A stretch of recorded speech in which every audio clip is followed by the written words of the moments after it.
Hello, everybody, and welcome to another episode of the Meaningful People podcast. Boy, do I have an episode for you. First, I want to let you know that you're listening to the Meaningful People podcast produced by Meaningful Minute. And there's a new podcast that Meaningful Minute has put out this Sunday night. It is coming out, so stay tuned. It is called Stories of Hope with Sipora Grudko. Make sure you tune into that. Gone are the days where we talk about shidduchim with stress, with fear, with despair. Sipora has interviewed tens and tens of couples and has featured their stories of hope, giving hope to every single person out there looking for a shidduch, why you should be hopeful, why you should have emun and bitachon, that you too will find your shidduch in Mirza Hashem. That is Stories of Hope, and that will be dropping this Sunday evening, so stay tuned for that. You're listening to the episode with Rabbi Sholom Duchman here on Meaningful People. Rabbi Sholom Duchman from Chabad royalty. I just want to let you know, Colel Chabad, the organization that he runs, started in the 1700s with Schneur Zalman of Liadi. They last year gave out $175 million plus to tzedakah in Eretz Yisrael.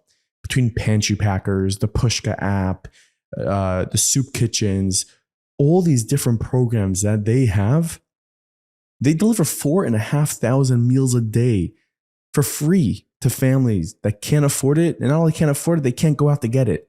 They pretty much created their own Uber Eats. It's unbelievable. And you're going to hear a lot about that in this episode of the podcast. I want to say that this episode is sponsored by our great friends, the Newman family, Isaac Newman, Lezichar Nishmas, his mother, Rechama Paral Makalea, Bas Aryeh Leib, Neshama Shehavan Aliyah. And I'm so excited to tell you about this new advertiser of ours. I'm very passionate about it. I am part of their community, and that is Lifeshare. Okay. Lifeshare is an amazing, groundbreaking, revolutionary new program. And I want to tell you exactly what it is. Picture this. We've seen it too many times. A member in our community passes away at a young age, unfortunately. And all of a sudden we realize, okay, they didn't have life insurance, which first of all, I want to start by saying every single person listening to this should have life insurance. That is a must. But what happens now? The community needs to make an emergency fundraiser for this family. Hundreds of thousands of dollars on the dime. They need it tomorrow. Insert Lifeshare, creating communities of 8,000 to 10,000 people per community. You pay a $40 membership fee and a one-time, if there's a death in your community, $32 payment to Lifeshare. That can be from Meiser. And what happens? That family that unfortunately lost someone gets an instant, within 72 hours of the death, $250,000 payment from Lifeshare. Okay, and again, that could be Meiser from you. You can join Lifeshare. You can make sure that you are covered, whether you have life insurance or not. And like I said, everyone should. But this is a supplement to life insurance. No physical needed, no blood tests needed, no monthly payments needed. In fact, it's Meiser. The $32, if someone passes away in the community, you are literally taking care of someone's family.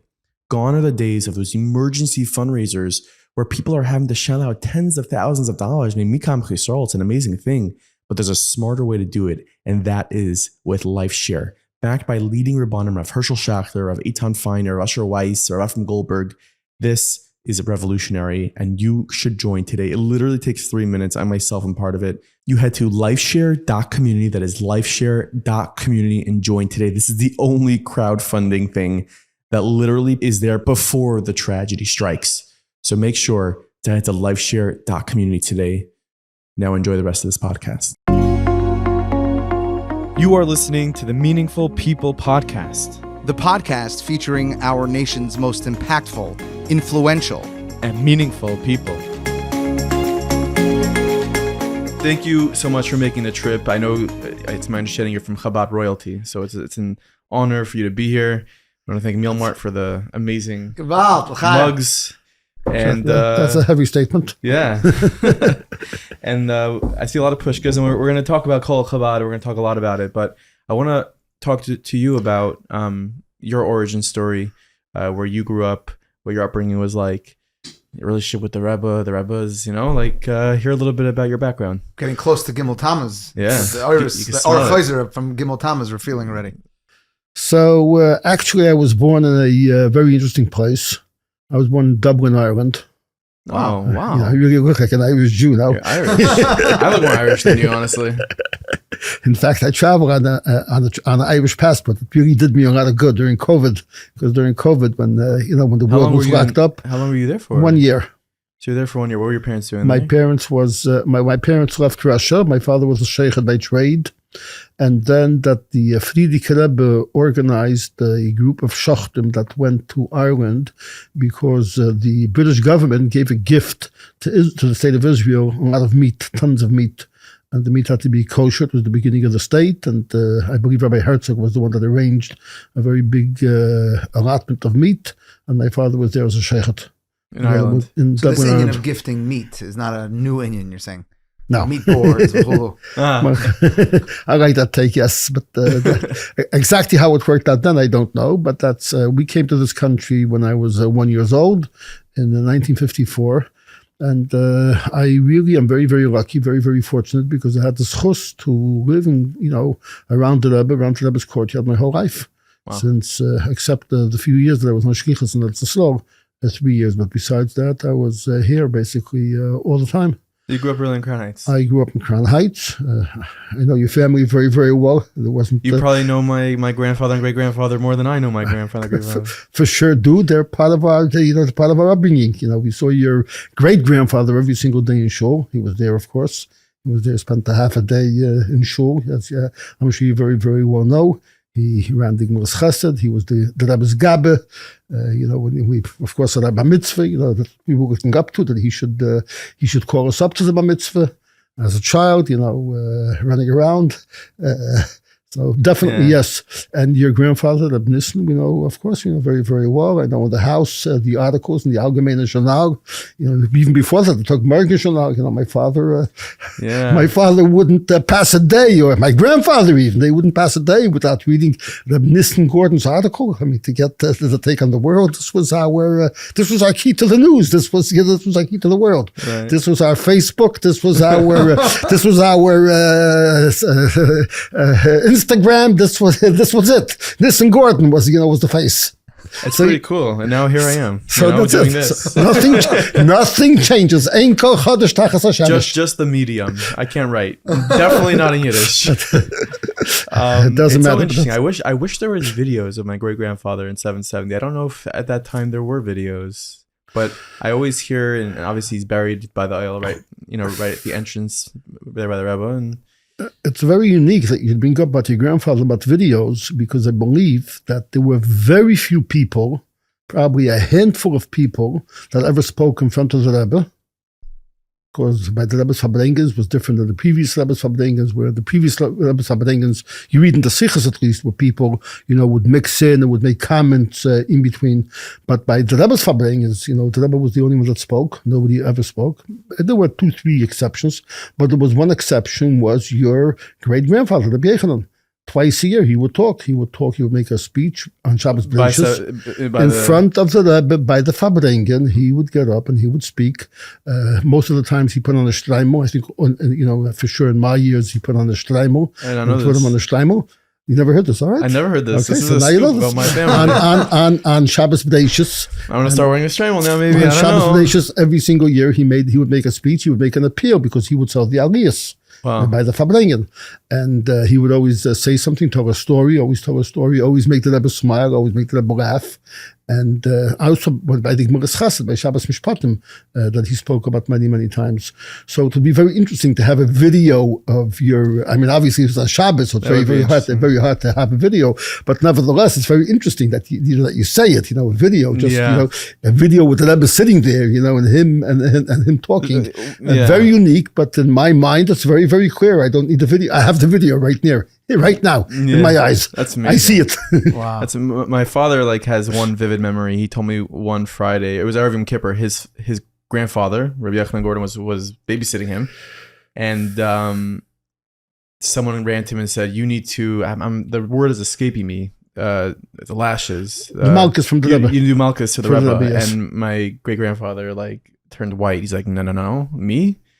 And my father went with him, and he's in the office, and the Rebbe's, bent over a little bit, and he's giving him, it was a 39. On Erev Yom Kippur, yes. Yeah. We know that he was, yes, he was the one that did that, right? Yes, we know that. Unreal, yeah. Yeah. But so I'm curious. Crown Heights back then, with the Rebbe living there and being the Rebbe, what was it like? What was it like then? Has it changed? Has it changed what now since Gimel Tammuz to? Yeah. Yeah, of course. I mean, to a certain extent it changed, but to a certain extent it didn't change. The central point of our life still is the Rebbe.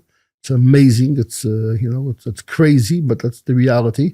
30 years later, and the Rebbe is a very, very part of every single part of my life, of my children's life, of my grandchildren's life. I mean, they don't move without seeking the guidance of the Rebbe. What would the Rebbe say? How would the Rebbe cook? What would be the Rebbe's position? What would be the Rebbe's vision? That's again, of course, then it was different. Then you ran to Fabrengens, and then you ran, when the Rebbe was there was always action. I mean, there's no such a thing as an ordinary day in 770. Every day was a very, very special day in 770.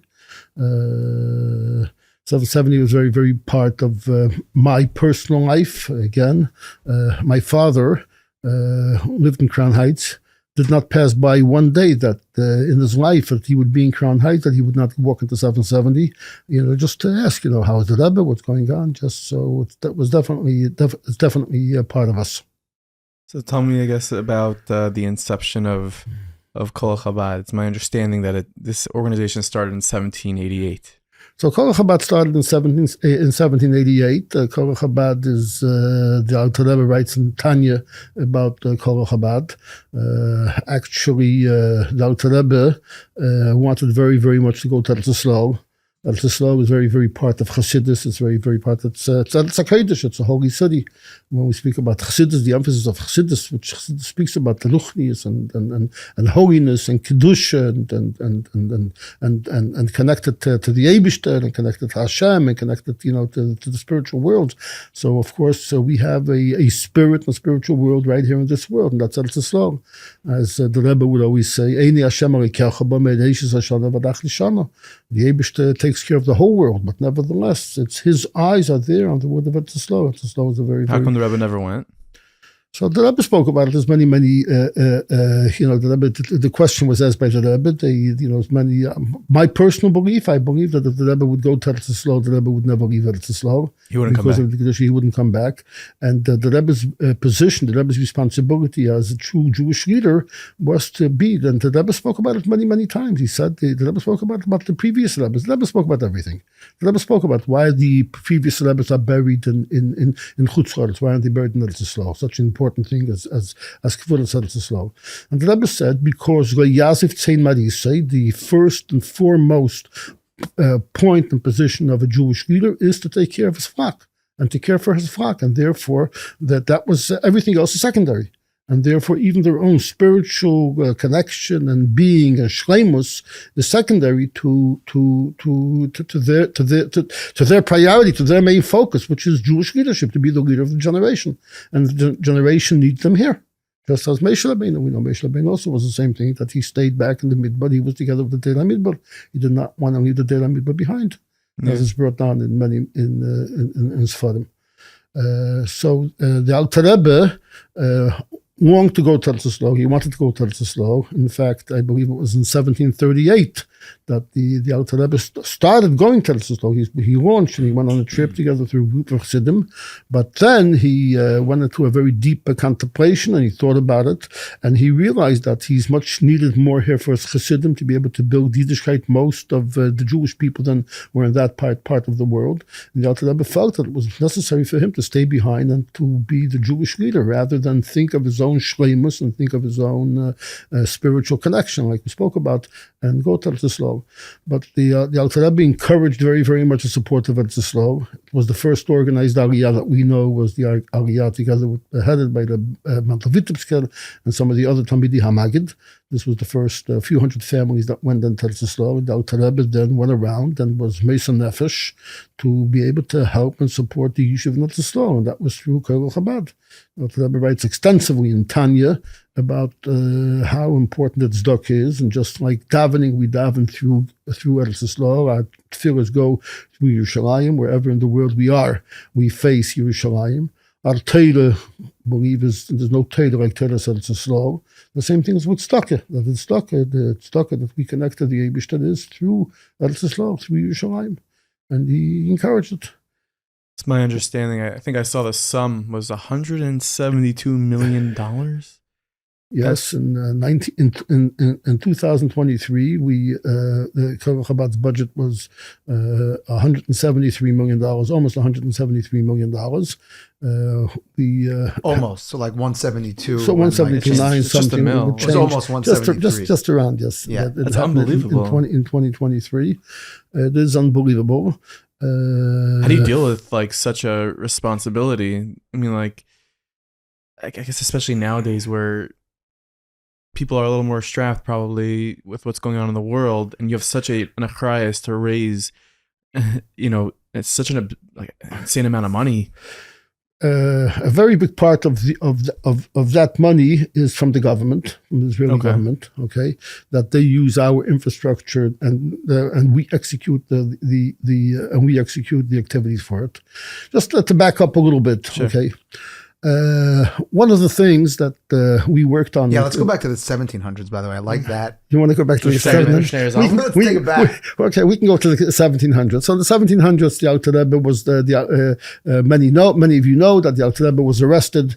We all know that we celebrate Yutas Kislev. Yutas Kislev is the liberation of the Alter Rebbe, and the Alter Rebbe was arrested. Why? Because what was the libel was that he's sending money to the Turkish Sultan, because he sent money to Eretz Yisrael, and therefore, but it was for Colel Chabad. It wasn't for the God forbid to overthrow the Russian government. So the allegation itself was correct. The allegation itself was correct. The Rebbe once spoken of Fabrengen that the allegation itself was correct.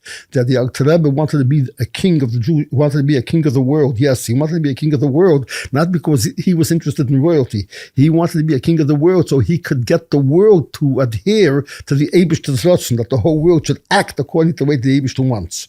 So the allegation of him sending money, that he did send money. He sent money to he sent money. He sent through Colel Chabad. And that was the first. And then he was arrested for it. And that was he set up a whole system, a whole fundraising system of people going and sending money.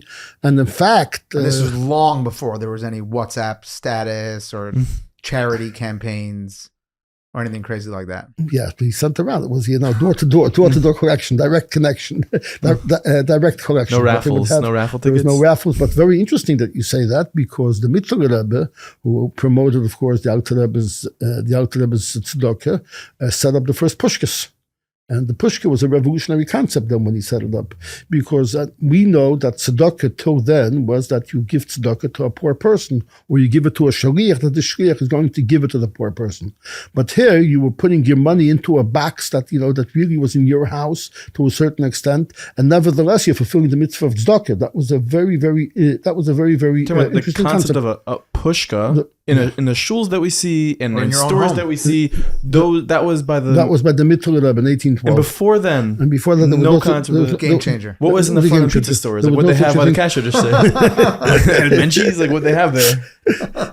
And another thing that was also very, very revolutionary that the Mittler Rebbe put in, which was also something that we don't find before, is that the Mittler Rebbe appealed to women that they should put money into the pushka before their mitzvahs, before they bake challah, and before the mitzvahs that they fulfill before going to before their mikveh. They should put money into Colel Chabad. He called it Rabbi Meir Ba'al HaNes. Actually, the Mittler Rebbe was the first one that gave it the name Rabbi Meir Ba'al HaNes. So that's another revolutionary. Since the Mishkan, at least we don't know of any fundraising campaigns that we had women take part in. Oh, so we have you guys to thank. So the Mittler Rebbe was the one that came in with that point of view.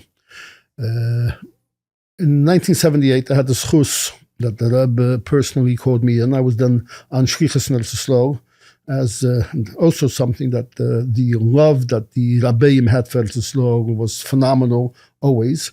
And in 1976, the Rebbe said that he asked before why the Rebbe didn't go to Eretz Yisrael, so the Rebbe didn't go, but the Rebbe said that he wants to send an Eidog Deisha to be his shluchim just to live in Eretz Yisrael, just to live there. On his behalf. On his behalf, just to live there. The mission was to live in Eretz Yisrael, to do the mitzvahs in Eretz Yisrael, to learn in Eretz Yisrael. That is a job. That is a great job. To live like Jews in Eretz Yisrael. He sent a minion to Tzfas and a minion to Yerushalayim.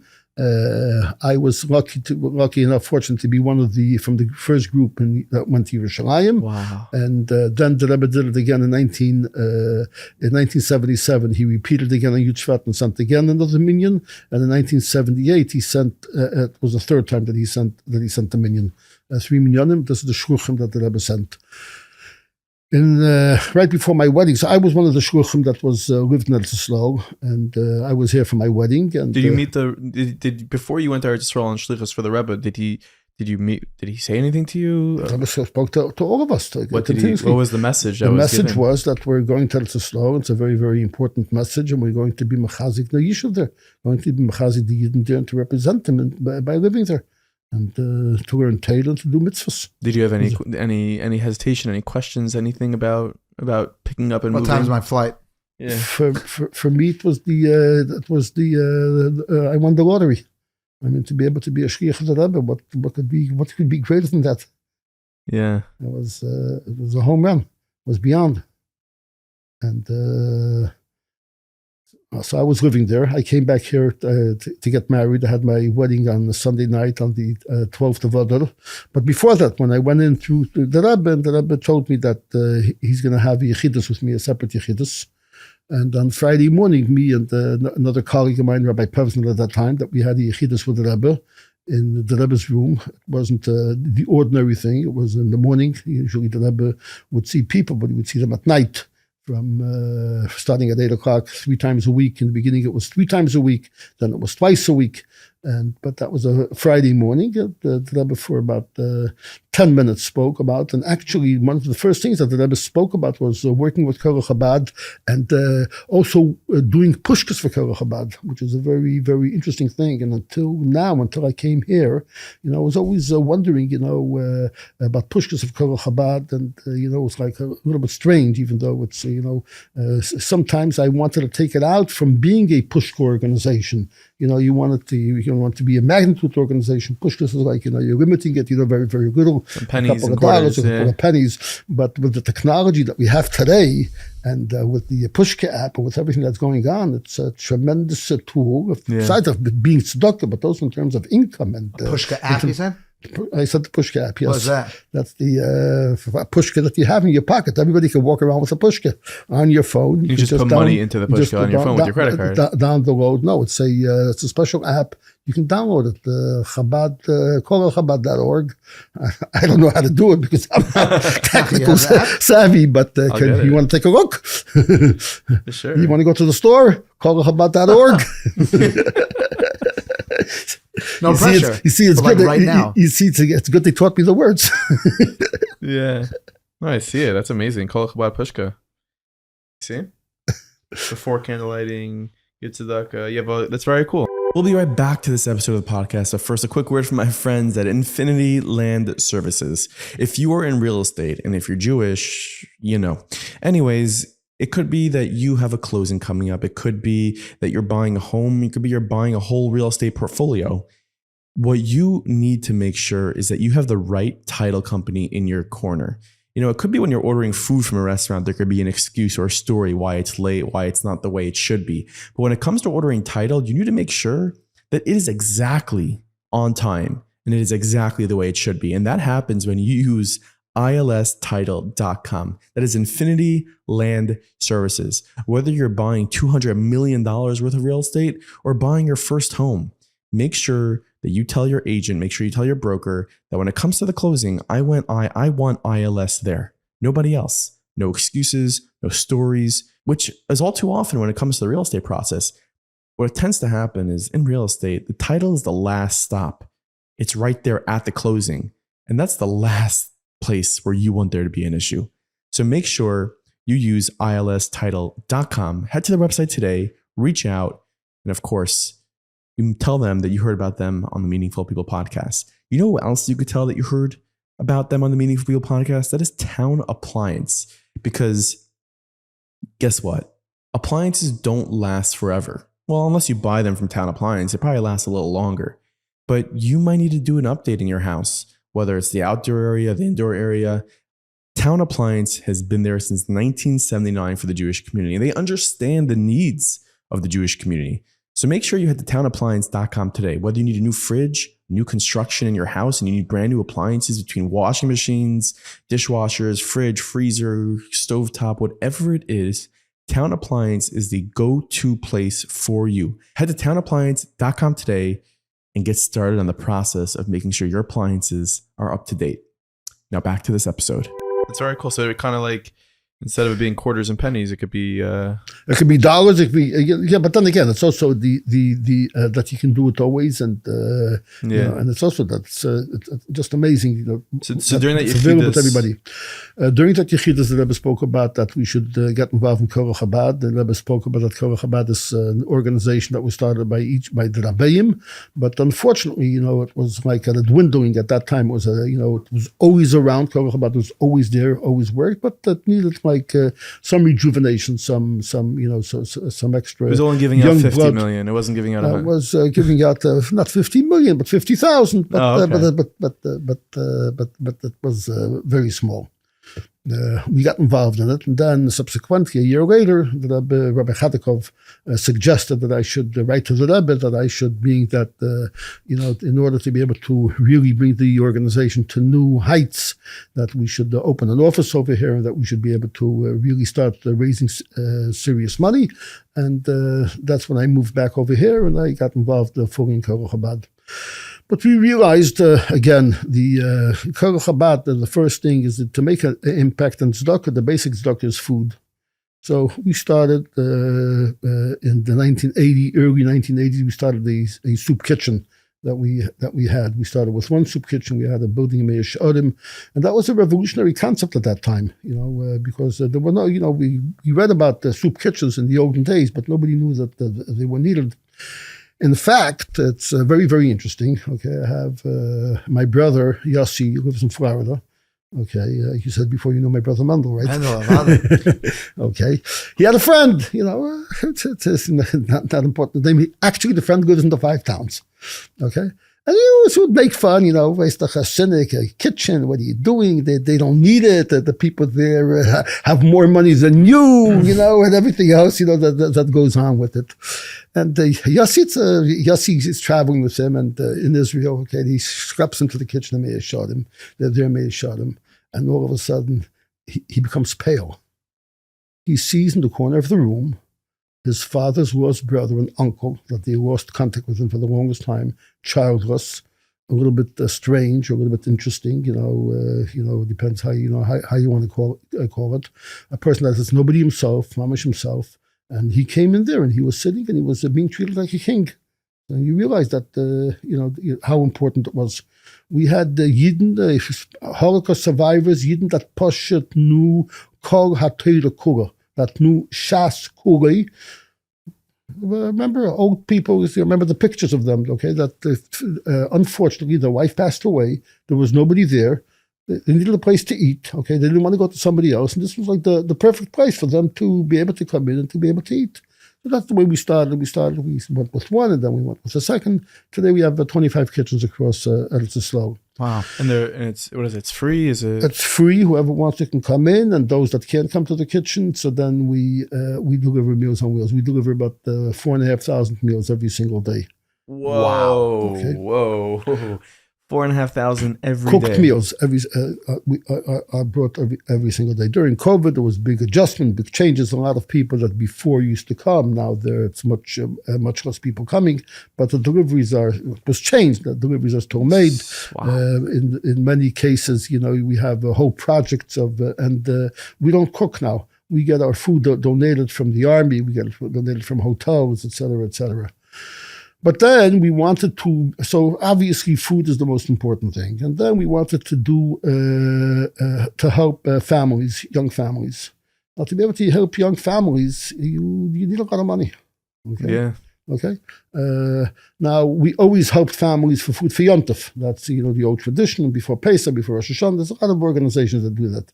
But what about these? These families need food every single month. They can continuously. So, you know what they say, why do you rob banks? Because that's what the money is, right? Who says that? I don't know, some chacham said it. No? I've actually never heard that. It might sound better in Yiddish. Okay. So we figured, if you want to seriously make an impact and be able to, we have to get the government on board. If we can get the government on board, so then that would be an amazing accomplishment. Because that's where the money's at. But that's where the money is. There's money, there's infrastructure, there's also solving a problem for them. Solving a problem for them, tremendous amount of potential. The problem is there was tremendous opposition from the Israeli government to set up any feeding programs. They would give a couple of shekels here and there for food, but to set up a feeding program, tremendous opposition. Which is also very, very interesting because if you think about it, every single major Western country, whether it's London or Paris or America or Miami or California, everybody has programs that they have for people that need. But at the start, for some reason, they didn't want to do it. They felt it gives them in a bad light. It was very, very difficult. Took us a very long time. We lobbied to our mazel. We presented our case. At that time, the Minister of Social Welfare was Moshe Kachlan. He was okay. We met with him. Moshe Kachlan came from a very, very poor background. But he said, listen, I'll support you. Okay, I'll support the infrastructure, but on one condition. I'm not going to have any food banks. I'm not going to have any people standing online, to ask for food. That's not happening. When I was a young child, when I was 8 years old, 10 years old, I went with my mother to food banks to get food. We didn't have enough food in the house. I was so embarrassed. I had to hide under the seat, in the car, just taking it. It's not happening. If you can set up a way in a dignified manner that people should be able to get it, so then I'll be more than happy to support it. Wow, it's so cool how his own life experience enabled him and empowered him to support the project, but also to tweak it in a way that would optimize it for those that need it. 100%. Sensitivity that he, Very, very sensitive. He happens to be an extraordinary mensch. So he gave us money for the infrastructure. We put the infrastructure in place to set up the criteria, and we had to bring all the money for the food. We helped like 5,000 families in 12 municipalities, but we needed money for the food. So, but that's a slow. We're very, very lucky not to slow. You see, there's a downside not to slow. There's government never stays. But the upside is that there's always new people coming in. So you always have a new chance. You always have a new opportunity. So like 2 years later, Moshe Kachlan becomes the head of a party. Okay. And now he's not anymore, the Minister of Social Welfare, but he graduates. Now he's the finance minister. So now he can, he's writing some checks. So he can write some checks. And thank God to our mazel, Baruch Hashem, Bushi Herzog was the Minister of Social Welfare at that time. But but Bougie was very, very welcome to the idea, even though he himself came from a more, affluent family. I don't know affluent, but he was. But he didn't come from Givat Olga. He didn't come from that poor city. And that's the way we started as a pilot project. We got funding from the government. We started with 80-20. 20% of the government gave, and 80% we had to bring to the table. Wow. They decided an opportunity to restate the name Bougie, because I know you like that. He said bougie? Yeah. Oh, Bougie Herzog. Yeah. How do you spell the president, B-O-U-G-I. That's the president. I'm sorry. But that's the way he was, in our... Is that his Hebrew name? No. What's his Hebrew name? I don't even know the president. Huh? No, not Bougie? What type of name is Bougie? What's... Yitzchak Isaac. Okay, who said that? God? Yitzchak Isaac. A Basco. A Basco from the Himmel. You see, if you're connected with the right way, so then. Yeah. So so we started with. Now, what we put into place was a very, very interesting infrastructure. Okay, we're going to work with the municipalities. We're going to work with the local social workers that are in the municipalities. They know the families. We don't have to create to find out who needs. They know the best who needs. We're going to give them each a certain amount of families that they can help out. We're going to give them a card. With this card, you can buy only food. It's a very smart card. You can't buy no alcohol. You can't buy any cleaning material. You can't buy any cigarettes. You can't buy any liquor. You can only buy food, nothing else. And they will, and together with the card of the food, we want that the social worker should promote other activities that the municipality has. So therefore, we can try at least part of these people to get them out of poverty, i.e., if somebody is an addict, to be able to make sure that he goes to the recovery program. Once you get them in the door for food, you could try to change. You could try to help them more. And you have the way, and you have the control over them, because you could tell them, listen, this is their carrot, and also this is the stick. If you're not going to go, I'm going to give you the card. If but if you're not going to go to your debt counselor, to your gambling counselor, then you're not going to be able to use the stick. Now, I can't do that, but the social workers on the spot, they can do it. We don't have to create the infrastructure. We gave money only for the food. We set this up in place. Our cards are accepted in 1,500 stores across Eretz. We are the only card that's accepted in every single supermarket. And you're talking about all the main chains and all the and a lot of regular stores, small stores, small makolet that's accepted. It's and then again, it's only for food. How many cards are out there today that are being swiped for food? We have a few 100,000 cards out there, because there's a lot of organizations that are using our infrastructure to be able to help out their families, and we give them to use our cards, our infrastructure, there's a word your for merchant payment system. The virtual payment system. Also, we get a certain amount discount from the stores. Our platform. They use our platform, and also the government. Okay, so when the government, let's say during COVID, the government decided that they wanted to help out every family that has a special needs child in their family, to give them an extra 1,000 shekel for food. They used our platform, so we gave out the cards. We were the ones that we were the point of distribution. We were the distribution. We have the distribution. Well, how do you guys do that? I mean, how do you develop this card that to the point where the Israeli government's coming to you for it? We developed it because that's exactly what who's on your team was like. Is it like big time developers? We have people that are very dedicated, that care. The Hasidim. Everybody. You see, like, things are being done. First of all, you have pretty much like your own Uber Eats. You're delivering 4,500 meals a day. We have our own Uber Eats. We have our own 5 stars. The cleanest and best restaurant and tastiest restaurant is for free. Is the Colel Chabad kitchen. We have the card, which is a tremendous. It sounds revolutionary. Tremendous, and we deliver to we help 30,000 families every single month. We deliver to all of them. Part of the program is that we deliver to their homes, fruits and vegetables. Because we realize that these people that are getting the help from us, these 30,000 families, they are, when it comes to health, they suffer the most, double or sometimes triple in terms of diabetes, in terms of heart failure, in terms of all the sicknesses. And the reason is because of their diet. And therefore, in order to encourage a good diet with the fruits and vegetables, part of the program is to deliver the fruits and vegetables. So who do you say, I guess, are the main clientele? You mentioned before is Holocaust survivors. Is that like... It's across the board. There's literally every single stereotype, every single type of Jew, every single type of person, every type of religious, not religious, Haredi, across the board. You can pick whatever hechsher you want. If you want, you can have badatz. If you want, you can have rabbanut. If you want, unfortunately, some people that don't want hechsher at all, but it's available. Everything is really to the comfort of everyone.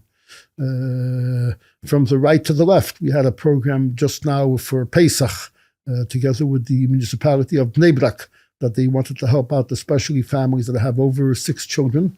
We did a matching program with them where we gave out 3 million shekel in cards. They were the ones that the local municipality, they decided who to give it out. We raised 750,000 shekel. And the Liadi gave 2,250,000 shekel. Wow. So again, this is across the board. We'll be right back to this episode of the podcast. But first, a quick word from my friends at Rothenberg Law Firm. That is injurylawyer.com, injurylawyer.com. Accidents happen. They do, unfortunately, all too often. And what you need is to be covered in those situations where accidents happen. So what are you going to do? You're going to go to shul and start talking with your friends of, I need a lawyer. No. It's very simple.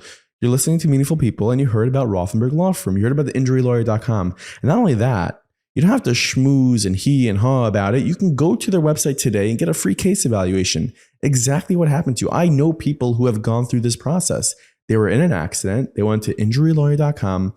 Right there on the homepage of the website, they did the free case evaluation. They are reached out to by an attorney at Rothenberg Law Firm. They are great attorneys. They are not just your attorneys, they are your confidants. That is what you get when you use injurylawyer.com. So make sure to trust the only trustworthy lawyers in the world. I'm kidding. There are other trustworthy lawyers, but the ones I trust are the Rothenberg family at injurylawyer.com. Have you seen an uptick in the need since in any recent, let's say October 7th, did that make your Colel Chabad more active?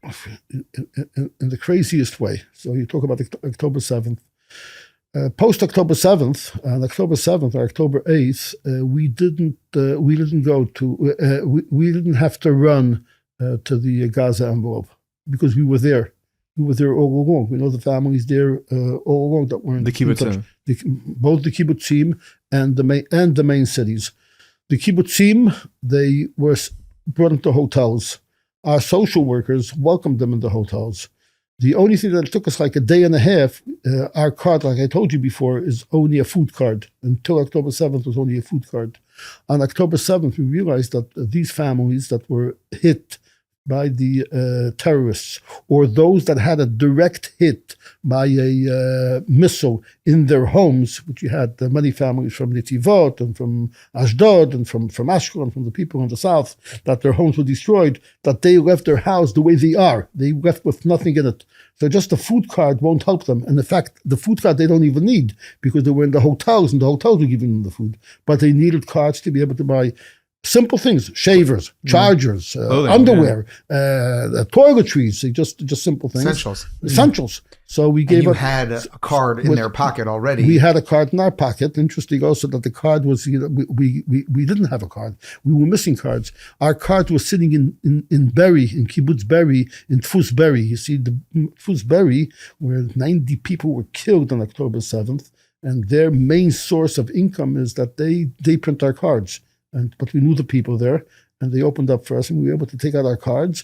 And it took us a day and a half to transform that the card should be accepted in the major department stores that are around, so people can use our cards to unlock those constraints beyond food, and to make it acceptable. Also, we wanted to get some discounts on, with some of the cards. We don't want to pay 100% on the dollar. We want to pay 90% or 80%, whatever discount that we're able to take, and we had to negotiate that. So that took us like a day and a half. But on the second day, we were there in the hotels. We gave to each one of the families a card for 5,000 shekel that they were able to buy whatever they wanted. How many families? We gave out, I believe it was almost 5,000 families that we helped out.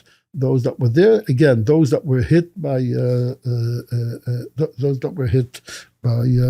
I believe I have over here an exact amount of how many cards. 4,252 families. That's 25 million shekel. From the Gaza envelope. There was 25 million shekel. That's what it was. Exactly. So $5.5 million. That was right there.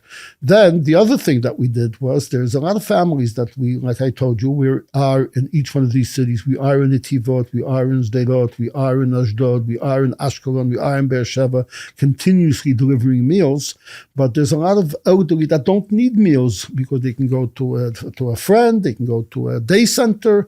But during the war on October 7th, when the alarm is going off every few seconds and they have to be within 14 seconds of a shelter, these older people needed hot meals.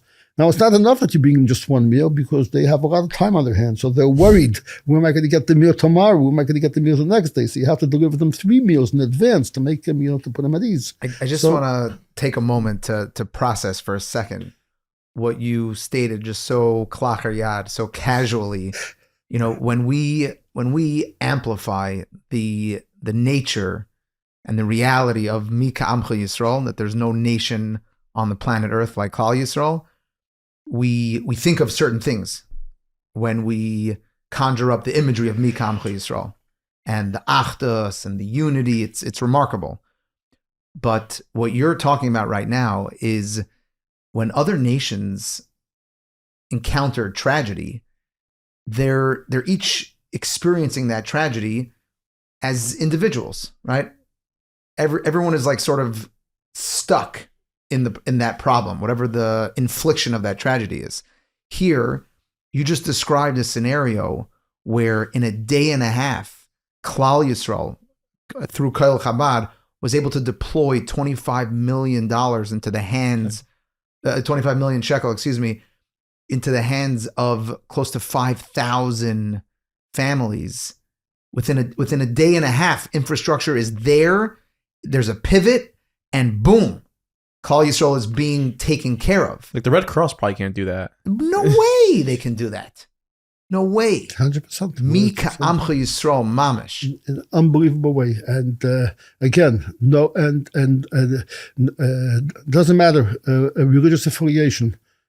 Religious, not religious, Fardi, Ashkenazi, Russian, Ethiopian. It was just one thing. Okay? Jews, that's it. It's astonishing.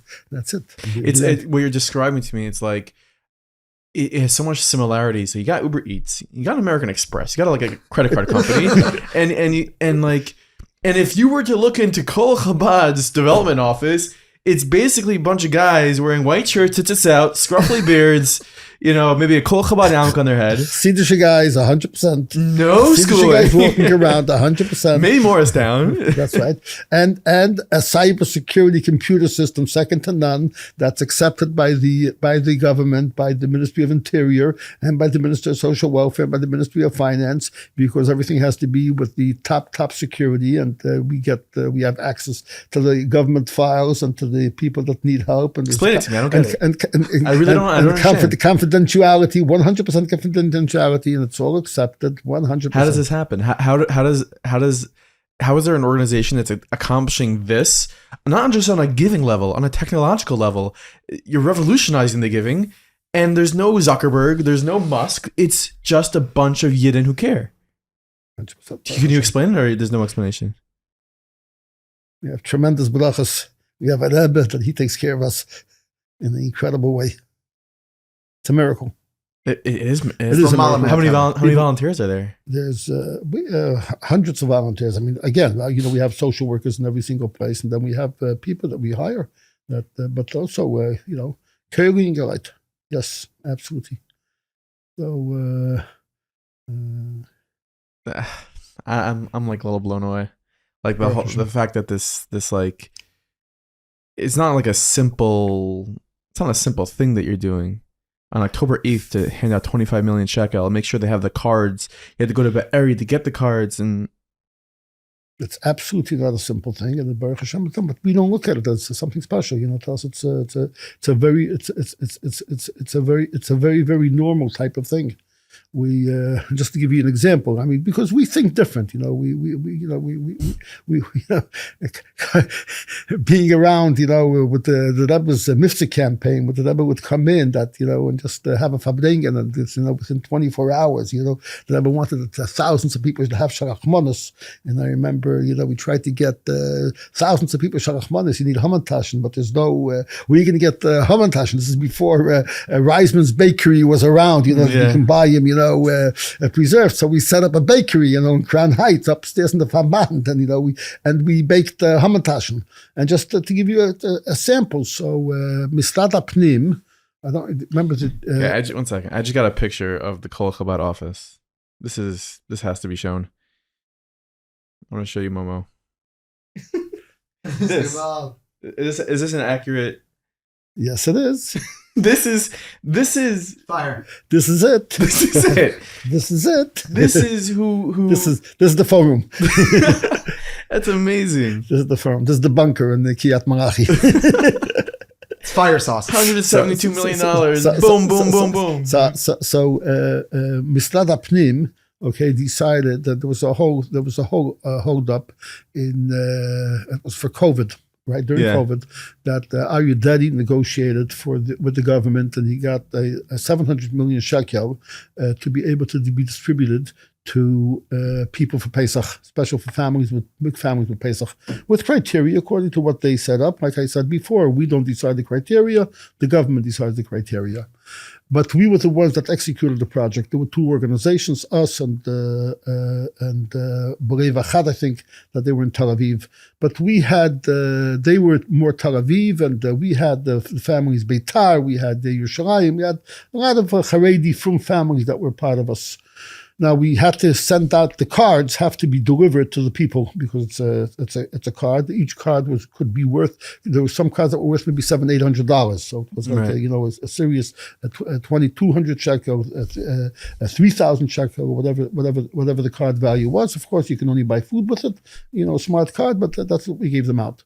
The problem was that there's one company, like I told you, Berry, that they're the ones that print the cards, and their machine that sends out the cards, that pastes the cards to the envelope, was down.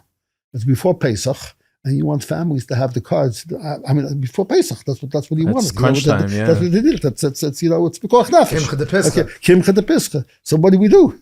Yeah, what did you do? So we have a warehouse that's a 30,000 square foot warehouse. We took Bachrim and Speinas Manim. We took Bachrim and Keiling, right? Whoever wants to come, you pay you $100 a day, come inside and just pack the cards into the envelopes instead of the machines. And that's the way you get it out. And you were able to get them out so the people should have the card before Finally, Pesach. someone's replacing machines with people. Yeah.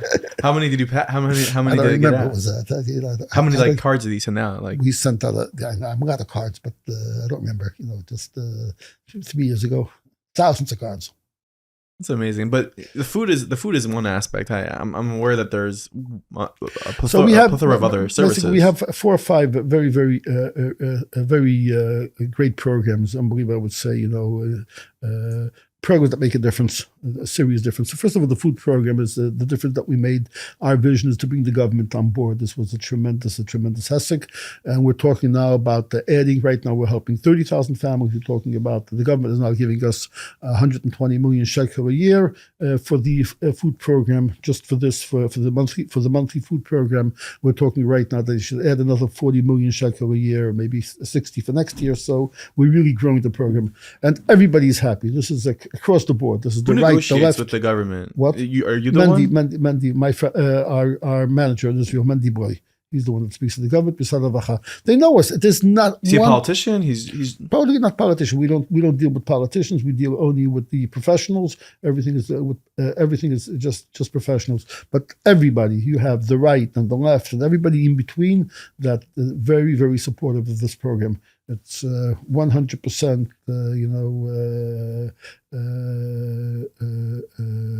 bipartisan support. Transparency. 100 bipartisan support, 100% transparency. There's one word that people that get the card, and I can look anybody in the eyes and tell them that there's not one person that gets a card because of any political or any religious or any other than need.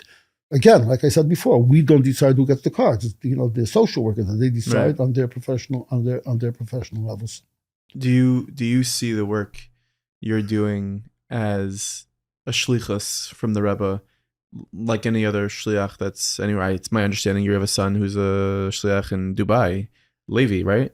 Right. So do you view what you're doing with Colel Chabad as a shlichus? I view a shlichus, of course, as a shlichus from the Rebbe, 100%. That the Rebbe wanted me to build up Colel Chabad. That Colel Chabad should be befitting to what each one of the Rebbeim had. And if the Colel Chabad is the Rebbe's social organization of Islam, it has to be the best, and has to be the most efficient, and it has to be the biggest. What do you think? If you were to have a yechidus with the Rebbe today, what do you think he would say after looking through all the things you're doing and the volume that you're doing things? What do you think? No, and you've met with the Rebbe. Like, what do you think he would say to you? The Rebbe would say, "It's great, but you're capable of doing so much more. You're capable of doing so much more. I just see it." The Rebbe looked at each one of us. The Rebbe didn't look at us as we were. The Rebbe looked at us as we're able to be at our potential. And he saw it. That was by the Rebbe, our reality was not what we were doing. Our reality is what we could be. And what would you respond? What would you respond? Hineni. Okay, so next year, 300 million. Working on it. What are some of the obstacles that come in your way to achieving what you're trying to achieve? I mean, it's quite difficult, to go out and to raise funds. It's not an easy thing. But Baruch Hashem, again, we have tremendous hayat d'shmaya, tremendous brachas from the Rebbe. I was very, very fortunate. The Rebbe told me in the Yechidus that if in anything that a Jew does is if you work diligently, so then you're successful. So certainly an institution that was started by the Alter Rebbe, that each one of the Lubavitcher Rebbes was the head of it, that if you put in a little bit of shtadlus, you put in a little bit of effort, and then you can have tremendous successes. And I see the success on every step of the way. It's not, we don't have normal success. It's not something that we could, that it's not human success. This is beyond, really beyond. And we see it on every single step of the way. Not only myself, I mean, the shulchan, both of the shulchan, the revolution is just incredible. It's, you think about it, it's just wild. And the revolution. The revolution, yeah. The revolution. The revolution. Okay, I like that. I like that. The revolution. Great. That's strong. Great line. The revolution, yes. Very, very well. Did you hear that from somebody?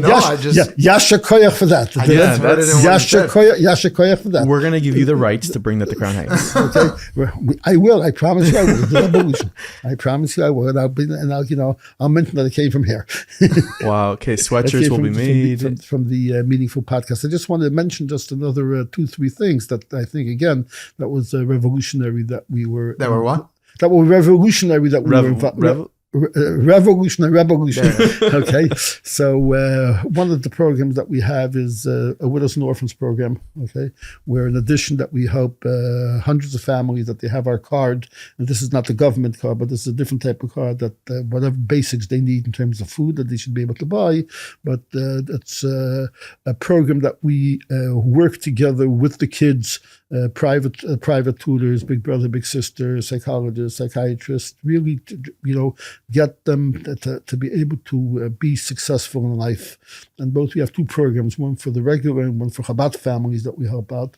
The Chabad families is to make sure that the kids stay in yeshiva, that they and the other families that the kids go to the army, which also is a not an easy program, very, very difficult program.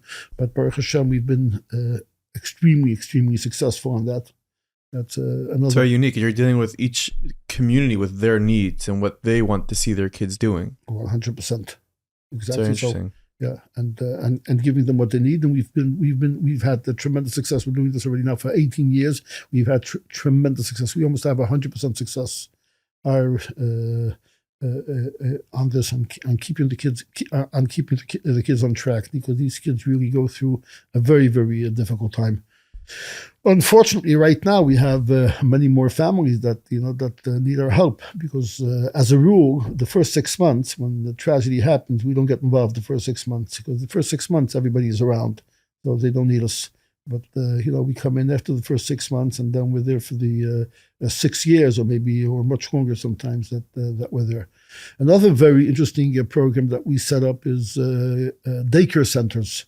Okay, beautiful daycare centers. We have 13 daycare centers, but we set it up in not religious neighborhoods.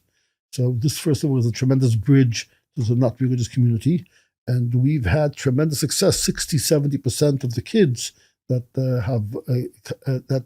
went through the Chabad daycare centers went into from schools. Wow! So they're from non-religious families. Totally not religious families. We have Chabad set up the Colel Chabad set up daycare centers correct. In those communities. In those communities, correct. And you're talking 60-70% go to yeshiva. 60-70% go to Mamlechti Dati. Wow.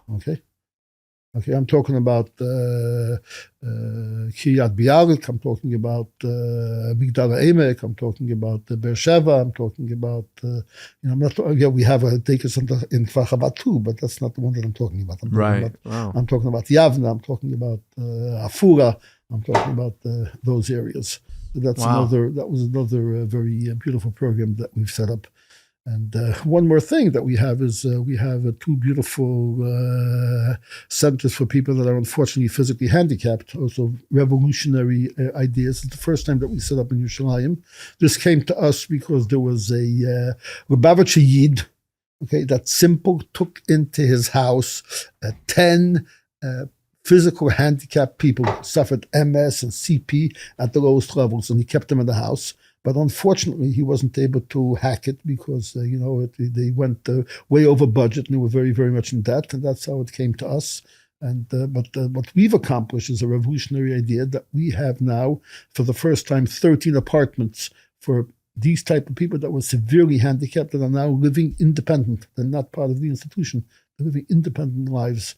And the apartment, I imagine, is custom to their needs. Custom to their needs, exactly. So right now we're building another 40 to be able to accommodate another 40 such people. So some of the little things. You're busy. So many different things. Usually you find an organization, they take care of one thing. You're really doing so many different things. How do you handle that? We have a tremendous good staff. And again, revolution. I love it. It's really what it is, by the way. It is. It's unified with you have a common mission. We have opportunities that we can do things. I try to do things that are we get tremendous leverage. So these things you get leverage. You put up money into a capital expenditure and putting up a real beautiful preschool. Okay, that you can have between 70 and 100 kids. Sometimes you can go to 100 to 140 kids. If you run it properly, it's funded. 70% is funded by the government. 30% is tuition of the parents. So there's no funding that has to be done, and you have and you have tremendous fruits from it. Okay, I mean, that you can have a few hundred kids going into chinuch hakosher like that. You're saving their neshama. You save their neshama. That's, I mean, really, it costs us, each center costs us what, like $1.5 million to put up. Okay, $1.5 million, $1.8 million to put up. The profit of it is dividends. The dividends are eternal. The dividends are tremendous. Okay. The same thing, the MS Center. The MS Center, we have to put in money to the capital, so we have people that are sensitive to it. The operations, if it's run the right way, is fully funded by the government. Right. And so you have opportunities. I mean, again, that family was not able to do it. They were $1.5 million in debt, and they would go under. For an organization, we can absorb the debt, and then but we have to run it the proper way. So we absorbed it, and we're running it, and we see that we have a tremendous plus for it. Actually, with the MS Center, the reason why we continued then was because really there was a request from the Ministry of Social Welfare that there's no institution for people that are physically handicapped. There was no religious institution for them, and certainly not Haredi institution. There is for kids up to 18. There's Shalva, there's Aled, there's beautiful institutions. But in terms of kids over the age of 18, most of the people that are by us are in the 20s and the 30s, and young people. So they wanted that we should do it more for the Haredi community. But that never materialized. That didn't work out. But we went. That was our premise. That's where we got it. But we still put up. It's a beautiful thing now. Beautiful institution. Do you spend a lot of time in Eretz Yisrael? I spend some time, but I have good people there. I don't have to be there. I spend time. The guys in Eretz Yisrael say, Rabbi, go into the world. We don't need your advice. In Yiddish is a word. We need plaitzes. We don't need eitzes. You know what plaitzes are? Plaitzes are shoulders. We need shoulders. We don't need your advice. They don't need my advice. I thought you were going to say they need you to fundraise. They need the fund, exactly. So I think to me you seem like you're like an introvert. Like you're quiet. No, would you refer to yourself as someone who's out there, outgoing, loud? Like does the fundraising? Is that hard for you to do? Ask your grandfather if I would. I guess I gotta go to Beit Don't Shemesh. ask him, please don't. Gotta go to Eretz Chaim. Ask your father, ask your uncles if I'm a quiet guy or I'm a troublemaker. But like fundraising wise, did that come naturally to you to go in and just ask someone for millions of dollars? No, absolutely not. It didn't come natural, and I still hate it up to this moment. Ad b'chlal. When I ring the bell, I say I wish the person's not there. But the truth is that there's no greater gift that you can give a wealthy person than a good project to support. Mm-hmm. And that's the way I feel. Baruch Hashem, it's unbelievable. The leverage, and there's four things that we bring to the table that that very few institutions have.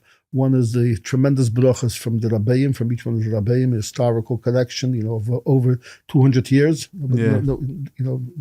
That nobody has. Okay, founder of the organization is Schneur Zalman. It's all about the Alter Rebbe. It goes back to that. That's and each one of the Rebbes, you have letters from the Rebbes encouraging people to give money to Colel Chabad and brachas that they're going to give them, including our Rebbe in a tremendous way. And the leverage, very few organizations have the leverage that we give. We help everybody. So, if you want to help everybody, if you just want to help, if you just want to help your sect, so then it's not for us. But if you want to help everybody, so then we're the conduit. And dignity. It's not that we give the people, it's in a dignified way. It's, you can walk in, you feel like your own, you feel walk in each one of our kitchens are owned by us. Each one of them is beautiful. It's really in a dignified manner. So that's the four things that we bring to the table. And then, of course, but on top of the most important part is the brachas of the brachas from the Rabbeim. And the opportunity to connect. The Rebbe once spoke about that. The reason why it's called Colel Chabad is because it's to connect Colel, to connect the whole world, to bring Achdus into the whole world in a clear way. Chabad is Chachma Bina Das, with a clarity. And how do we do it? Through helping other Jews, through helping others to slow. That's where, that's why I speak again about the Pushka so much, and about the Pushka app, which is, I think, is really that's where it comes in. I mean, this is really revolutionary. Just think about it. You walk around with a pushkin, I meet people. People give me always. People give me money, and they say to me, I hate when people give me cash, but they see me, so they give me. I got to remember. So I say I'm the walking pushka. But every one of us can be a walking pushka. You have through the app. It's the most innovative iteration of tzedakah, mamish, since the pushka, since the Rebbe Rishab. Since the Mishkan? No, since the pushka. First the Mishkan, then the pushka, that you were able to give tzedakah in your home, and now mamish, so you can give tzedakah wherever you are. You go into a meeting, right before the meeting, I want to have extra success. Rabbi Meir Ba'al HaNes. Call the Meir Aneni. Okay, boom, couple of noises, that's it.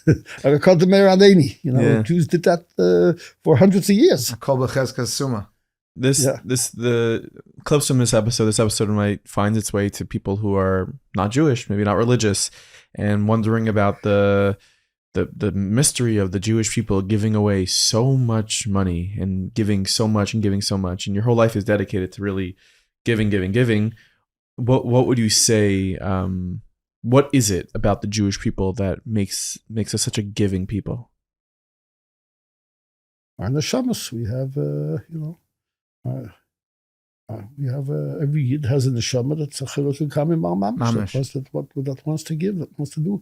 It's incredible. The Jewish people just, if there's anything that we saw October 7th, I mean, just again, from one side we saw a nachzorius, that we have never witnessed such an achzorius in our whole way, in our whole life.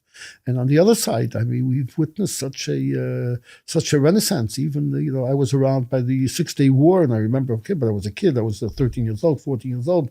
There was, of course, an awakening of Klal Yisrael, but nowhere near what we're talking about, after October 7th. And we had people just people continuously talking, how can we help, what can we do, and non-Jews too, not only Yidden. We got people that gave us money from Pakistan, from Echveisfu. It was also every time that the news came out, you saw a surge in the pushka app. You saw a surge in the money, in the income that we got. Yeah, I heard something very comforting once.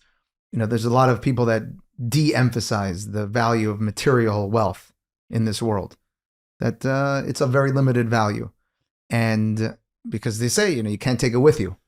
So, but Lamaisa, if the Eibishter, if God gives us an abundance of wealth, it's for a purpose. And indeed, we can't take it with us. But I heard that you could send it ahead. And that's by giving it away. Absolutely, 100%. Look what just happened with Karen El Matera, $107 million raised in 4 days. Unbelievable. It's amazing. Also, Baruch Hashem, see the power of Taylor, the power of the world. Unbelievable. Sholom Duchman, thank you so much for telling us about all you do. I am still going to try to figure out how this happens. And for doing everything. Yeah, for doing it all. Like, I can't wait to come visit that little office I saw a picture of. It looks like they have a good time there. Thank you for having me. Thank you for all you do for Klal Yisrael. We hear incredible reports and how you've inspired so many people to become more involved and to care and to think about tzedakah, etc. Just by giving people like you a voice. That's what we do. Well, that's true. Okay, but ami anechi yeshavas. So I'll probably hear things that you won't hear on your side. So I'm telling you on your side that ashlecha, and it's amazing what you do. It's amazing what you accomplish, and you should go from strength to strength. Ma'ila. Amen. Thank you.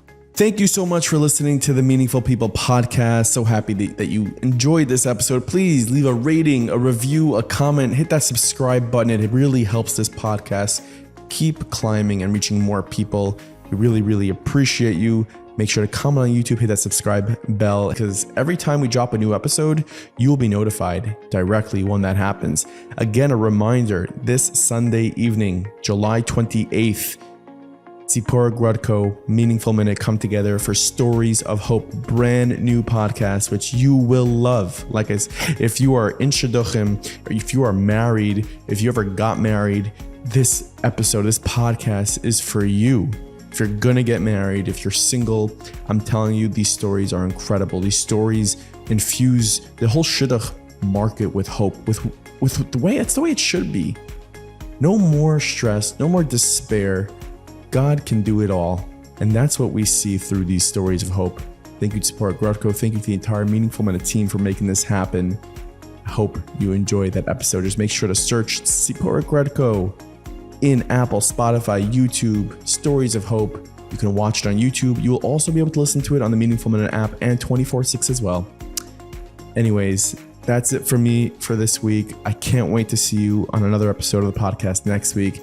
Make sure to forward this link of this episode to a friend so they too can enjoy our content. Thank you so much, and I'll see you soon.